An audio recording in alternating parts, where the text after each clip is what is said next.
Welcome back to another episode of Hermitpack, and look at this area here, man. It is developing, it is coming along, I like it, and my kind of goal at the moment is to kind of finish off this area where the coastline is, and then we can push outwards in that direction, because I got the fever for building. You can see we are throwing all sorts of things together, and I'm kind of going in lots of directions at the moment, right, and doing lots of different projects, and there's lots going on. And it may seem like we don't have a lot of focus, but the reality is I have been doing a little bit of an experiment. The last two episodes that you watched, I recorded back to back. And the reason that I did this is because I was kind of short for time on recording these modded episodes. Now, you know that this fella right here is a little bit of derp. I mean, I just walked into a cactus. That wasn't a great idea. And when it comes to me and learning, I am what's called an experiential learner, which I think I said that correctly, and it's something that I learned today, and it got me thinking. I learned what sort of learner I am. I mean, seriously, it sounds weird, right? But what it means is that I learn by doing, and so for me to learn stuff about modded, I kind of need to stumble and fumble my way through doing things. And luckily, I've got all of you wonderful people here hanging out with me and helping me do all these different things, because we did a project in the last one that didn't quite work out too well, did it? And I've got loads of feedback, so we're going to be addressing what we've done in the last couple of episodes, going around making tweaks and changes to things. But the point that I'm trying to make at the moment is that I learn in a strange way, which is by doing. If I sit down and watch a tutorial on a mod, I ain't going to learn nothing, okay? It goes in one ear and out the other. So for me, what I need to do is get my hands on that mod and mess around with it. And usually that is a very time-consuming process. Now, I've made some lifestyle changes lately. I've decided to focus more on my health and food and eating and put more time into other activities. And because of that, it means I have a little less time to play modded. Now, my passion for this game, you know what I'm like. I love it. I want to play Minecraft every day. But it takes a lot of time to put these episodes together. You know, I have to do a lot of research because I'm a slow learner, as I've sort of just described.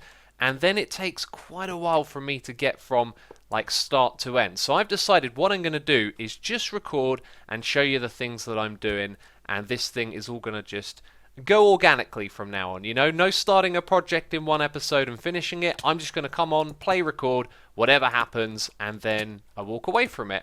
And I want you guys to give me feedback. So I welcome you to leave a comment down below. Let me know what you think about all of what I just had to say. And also, if you have any ideas for projects to do, if you're looking around at this area and thinking, oh man, Asuma should do this thing or that thing, feel free to leave some suggestions. I feel like I'm open to ideas for things to build in this area, because at the moment I don't really have a plan beyond what we're building right now. However, for this episode, I'm going to finish up building our second cactus farm. We've got one over there. We're going to automate the two of them, getting the items into our storage system, and then we're going to go and blow up some TNT. I know it sounds kind of crazy, but we're going to do something destructive over in this area, real close to that building. And then later on, I'm going to be going through all of the notes that I made after reading all of your comments. And then we're going to go around and fix things and do things better, because you guys have shown me many different ways to do some of the things I've been doing recently in modded. And we're going to check all of that stuff out together. So what we want to do here is kind of super simple. I've been looking at this and going, do you know what? We need to put two blocks side by side, a dimensional transceiver and a vacuum chest. So if I lower that down by one, we can hide the other item directly below it. So I can plop that on top, I can put our Midori block, and it pretty much looks like the same deal on the other side, right? I'm going to change that one as well, don't you worry. I believe there's also supposed to be a torch up here so we can actually see the little tower in the middle. And then all this thing needs doing is configuring. In fact, it might be configured by default. Look at that. It's going to capture all of the cactus in that range. And it just picked up an item, didn't it? Or maybe I got it because of my magnet. I think I can press M, yes, and turn the magnet off. Excellent. So if we chuck some cactus on the ground to do an experiment, it's gone in there. Ah, but it hasn't gone into the dimensional transceiver. Well, I learned something today. Not only do you need an Ender IO conduit between the two, you also got to give this thing power as well, right? Now, what's cool about these blocks is that they can receive on multiple channels. So I've also gone and set us up with an Asuma cactus channel. And at the moment, it's just pumping it back into the base. But I was thinking, if everybody wanted to do something cool with the whole Midori lore, the idea that the base and the the civilization here is built out of cactus, then we've got our own channel where cactus comes through from the cactus farms. So that's something we can look forward to doing in the future. But for now, we are going to focus on the details and the changes that I've been making in this area. Let's start off with the ziggurat. I've gotten rid of those little balls of lights. I think they're called illuminating orbs. Yes, illuminating orbs. We've gotten rid of those. So the ziggurat has been tidied up, looking real nice over here. And around the back, you'll see I've extended this path through here. And then this area has been improved upon. You can see there's much more going on over here. And I didn't want to put any buildings in this space. I wanted to keep it nice and flat because the view from over here is fantastic. The ziggurat takes up a lot of your attention, and it looks so good with the watermill over there and the tower of power. Things are coming together, but this area needed to stay relatively flat. But it's kind of a little bit too flat, right? Which is why I've thrown in some crates around here. And then we've got some farms. Now, I wanted to put this on sand, and I looked it up. Supposedly, the cactus fruit is plantable on the sand block. Nothing happens when I right click, although I do try to eat it, and now we can't plant it on the sand. And it says on the wiki that you should be able to plant that on the sand, and then this right here, the seed, you should be able to plant on fertilized soil, or, you know, tilled soil. So that's why we got the tilled soil in here. Otherwise I would have done it with the sand, but it looks alright actually. It kind of breaks up the color a little bit with some more brown, and there are more details that we need in here. So as always, suggestions in the comment box down below. One of the great ones that I had a while back was to use cauldrons. We didn't use them too much, and I don't think I put water into them, but now it makes more sense than ever because they're going to be next to like a farming station, so that's going to require some water. So we can fill these up with water from the ocean, nice and easy, and then what we can also use is water bottles to get them at different heights. So that one's going to be a little bit lower than the one next to it, and that way we add in, you know, some more detail. So some are above the ground and some are level with the ground, and to me they don't really tell a story of purpose. They're just sort of there. And this is kind of like new territory for me. A lot of my stuff focuses around like the actual use within Minecraft, where this is decorational, and I don't get that sense like this tells you that this is going to be used with that. Feels like there needs to be other props with it. But anyway, you may have noticed that our path over here goes over to this, and there is some other sort of block here called a travel anchor. This is from Ender.io. I believe it was reasonably cheap to craft, and also it doesn't require any power, so it's a really nice elevator block. Yeah, there you go. Iron, binder is nice and cheap, and that stuff is pretty easy to get hold of as well. So without power, you can go to the block down below. Now, sometimes when I look at this, it sort of highlights the one... Right, and that has now E? Why did that say E? Okay, the letter E is now on that part of the screen. I guess you can give it a name. But this thing right here, yeah, you can look and see the other one. And it goes red, like that. Which may mean it doesn't have a name. I've got a feeling this might be able to point to other travel anchors, and then you can zap to them. But anyway, it works like the elevator block that we've used in Sky Factory, where you can press shift to get down and spacebar to get up. So if ever we want to get to the fishing area, we can simply use this. Bam! Super easy, right? And I like that a lot. It's much better than that elevator block that we've been using in our base, but it isn't animated. And anyway, I think it's now time that we move on. I've spent a lot of time building all of that stuff over there, and we're going to focus on a project over here that's going to involve TNT. There are different types in this pack, so I figured we should go into a test world and play around with these. And this obsidian TNT, there is no way we're using this. When you set this thing off, you get that instant feeling like, uh-oh, this is going to be bad because of those amazing particle effects. Kaboom! That is way too big for what we need, and the alternative here is to use industrial TNT or regular TNT. Now, I remember using this a long time ago in the past, and I think it had something to do with keeping items that drop, something along those lines. But I was doing a little bit of an experiment, and like TNT you'd expect it to do, it'll destroy these drops. So will iTNT as well, so I'm not sure what the difference is between the two, but the blast size seems to be about the same, so I feel like we have no actual reason to use anything up from modded, which is a little bit unfortunate. So when our building here stretched over into this space, there was like a little bit of a cave opening slash rocky area down here.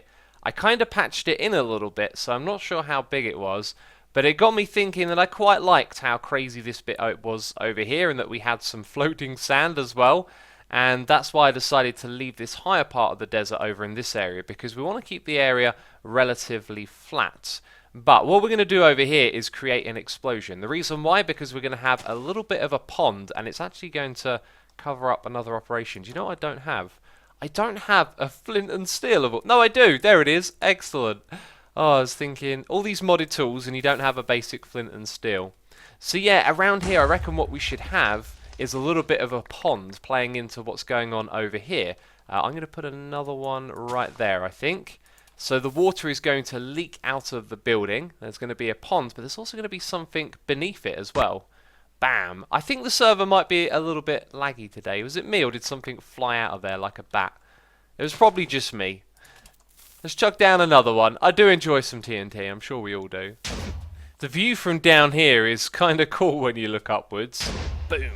Because we got that thing up there. It reminded me of an ender pearl for a moment, and what I'm starting to do is, rather than put this in the middle block, which would be there every single time, I'm starting to push in that direction, because I thought a straight down drop wasn't quite as interesting as one that starts to drift off to the side a little bit. So if we come up here, yeah, it's looking cool, but we might lose sight of what is actually eventually going to be at the bottom of this. We're going to use this to do another project as well. So finding a way to mix some aesthetics with some technical stuff.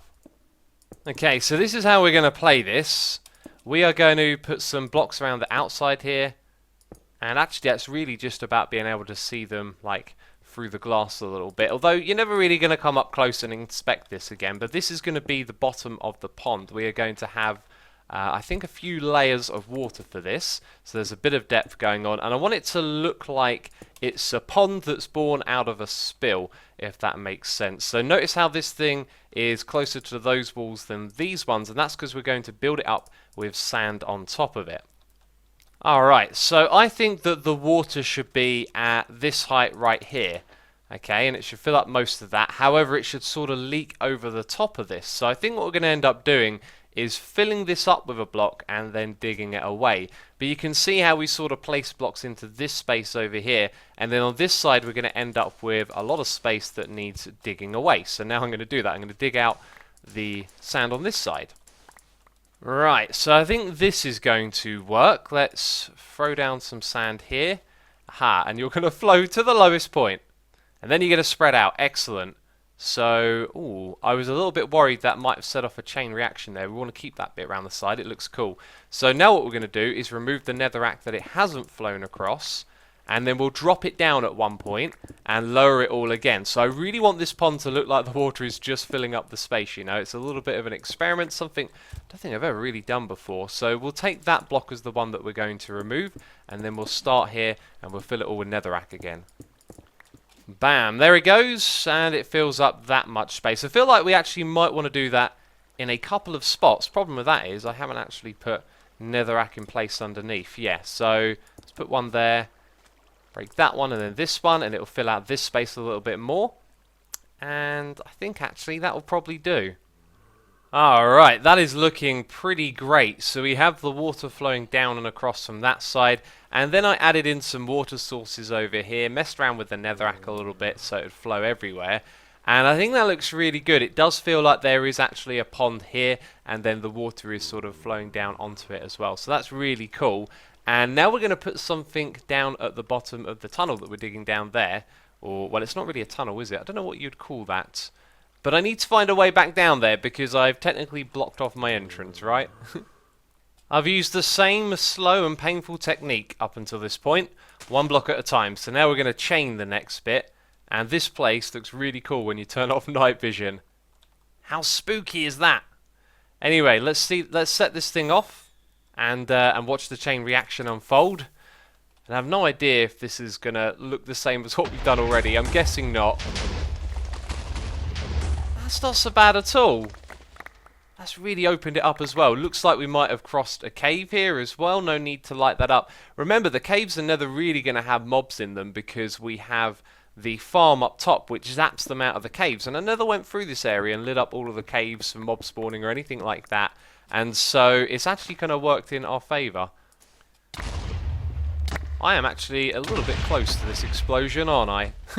But we made our way all the way down to bedrock, which is exactly what we need. I'm going to clear out a little bit of space here, and then I'll show you what the project is.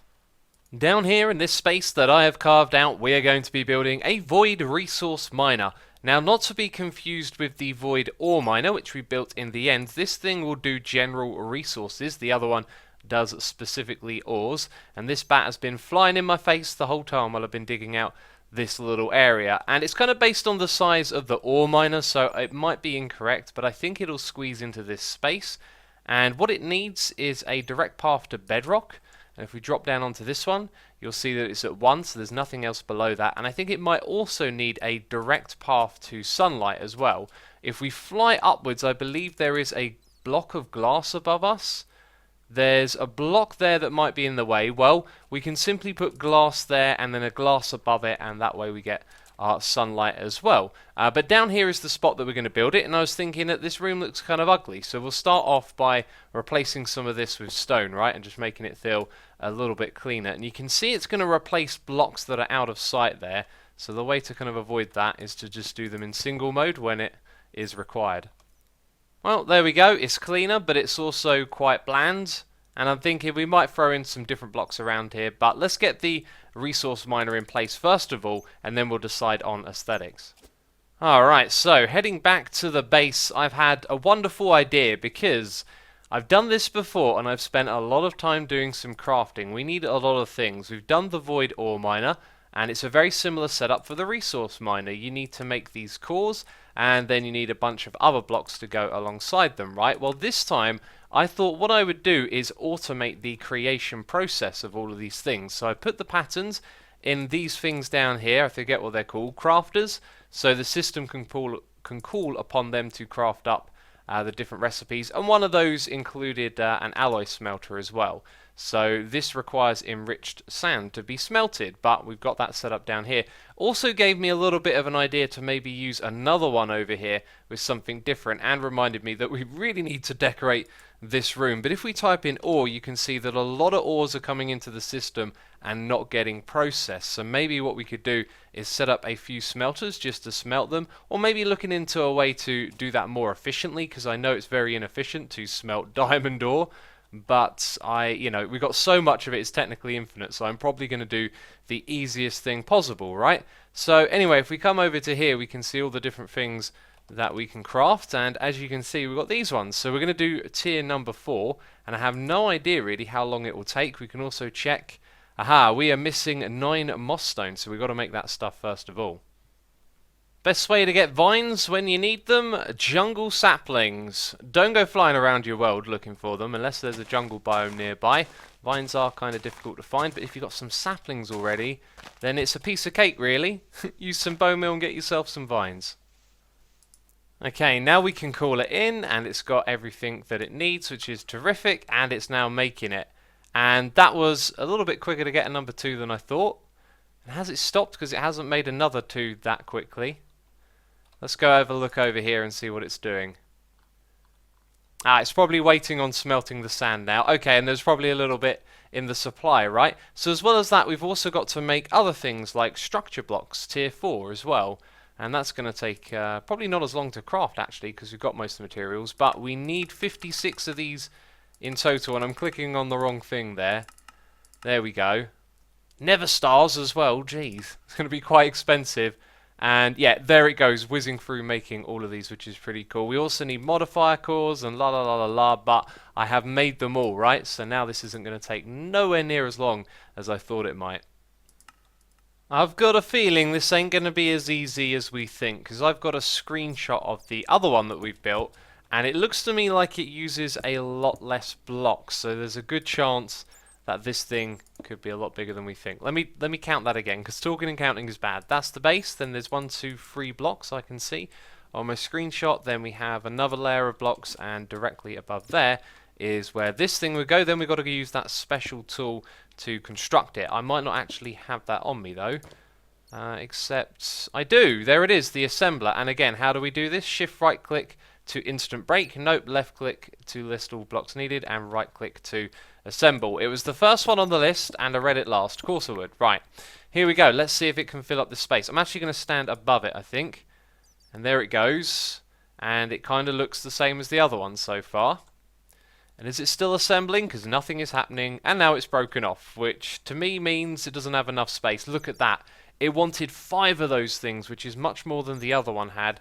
So, yeah, I got a horrible feeling that some of the blocks might have gone under the stone. No, they've just gone into where there's air blocks. Okay, this room needs to be bigger and taller then. Assembly is complete, and one of the bats was brutally murdered by this thing. It was flying where it was constructing, and it looks to me like actually we had one more block of clearance, because there's a gap down here. But it fits into the room nicely, and I think that's the important thing. And this thing is ready to go. In fact, technically isn't working already, or will it require sunlight from above? I guess the only way to find out is to put some storage next to this thing. Man, this thing is slowly pumping items in. Ooh, and this is the kind of stuff it'll send through every couple of seconds, which is pretty cool. Now, the way that we did it in the end is we put some of these storage crates on the sides and then used the Ender IO items to go into the dimensional transceiver. But if this thing is sending items, then it can receive them in here as well. So, not sure why I chose to do that, but there you go. It's going to be as simple as that, and I didn't need to change any of the blocks up above. But a thought just crossed my mind. Why did I use vanilla glass here? It doesn't look particularly great. I mean, it's not the worst texture ever, right? But we've got all these modded textures here, and I think we're going to go with this one instead, because it's a little bit cleaner on the eyes, I think. And from up here, it is a lot better to look at as well. Without those bright white streaks going through it, it's a lot more subtle, and I like that. Anyway, if we hop around to the back of our base, we need to configure the dimensional transceiver over here. And this thing's now going to have 3 channels sending through items at once, and I'm a little bit worried about things getting backed up here, but considering it's not having trouble with 2 already, it should be fine.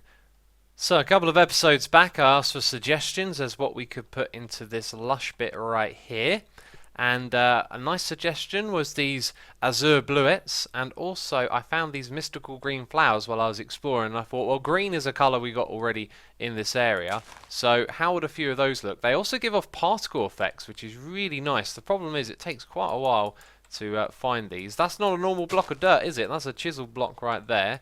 So they would just fit in wonderfully, and they provide just a little bit more saturation out of the green there. That really does work. I need to get into Botania at some point. I need to take the time to do that.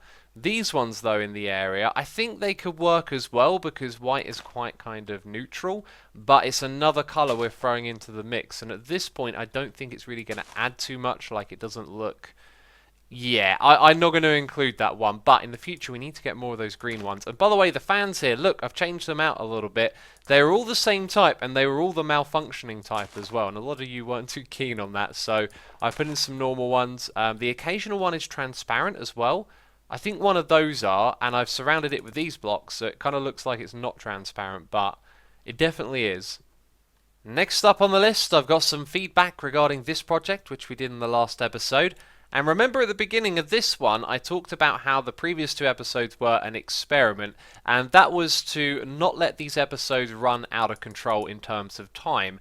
And the result of that is that we end up with this sort of wimpy looking thing down here, which isn't terribly interesting, and a bit of a bland room down below. I know it wasn't the best build ever, but the thing was, I wanted to build like a fishing shack or something that would represent what was going on down there.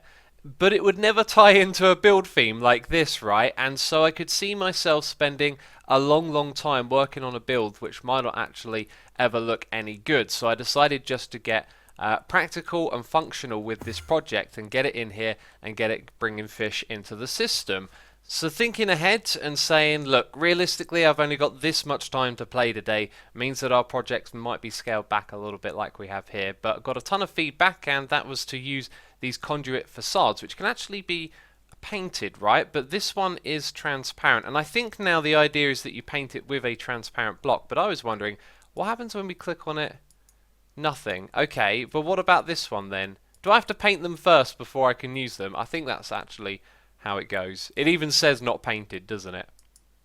So in my mind, I think I was thinking transparent, invisible, you can't even see the conduit. Well, actually, it's for a transparent texture, but it could be that you still see the conduit on the inside. So let's find out. No. That's got to be a bug though. It is actually what I've just deduced it probably wouldn't be, which is completely invisible. That's not what I was expecting. Okay, let's see what happens with this one. Right, now it just looks like the full block. And it gets the connected texture property. That's quite impressive. You don't usually see that. Okay, let's have this go up to that point there. And you know what? That actually looks really cool. And it fits in with the room. But this one, not so sure about that. Can we get rid of this thing? Maybe if I use the Yeta wrench. Alright, so there we go. That's looking much more interesting in my opinion. I could have this block go all the way up to the top as well, and then maybe even out to the sides. It might not look that bad. That's something I'm going to consider, but I think we should use this texture again in the tunnel over here, because that's something else that needs doing. Don't expect a work of art, but I've got to say, that looks really cool. I don't know what it is about this texture. It really suits this this build, this underwater build, and now the corridor just feels really right. It's really nice because it mixes so well against the stone, I think. Anyway, you can kind of see what's going on here. I just got to figure out what's going to go in between these on the walls back there, and then for the ceiling what I'm going to do is keep it real simple. We're going to have strips of slabs, and then all the blocks in between will be made out of stone. I'm going to go with black. I think something dark back there is the way to go, because you're not really going to see it too much, but when you do look at it, it just makes it feel a little bit bigger somehow. To me, anyway. But I'm using the swapping wand, man. I could have done this with some of the other blocks here. I always forget about the tools that we have available to us, and I was about to go and dig these out one by one, and a little idea bulb popped off in my head and said, you know, use the swapping wand. Anyway, this texture, by the way, did I mention it is basalt, and I've chiseled it as well. Alright, it's all done, and I decided to put basalt in the ceiling as well. And it's a very simple corridor, but there's a question to be asked: does this work when there is a block in the way? I think the answer is going to be yes, because it can see the other one. And yes, it can go through blocks, because before there was actually a direct gap between the two of them. So it's good to know they can do that. From up here, you may barely even be able to notice it, but if we turn on our night vision, you can see that I put the conduit facades down here. It does actually look a little bit better and a bit more reasonable in my opinion.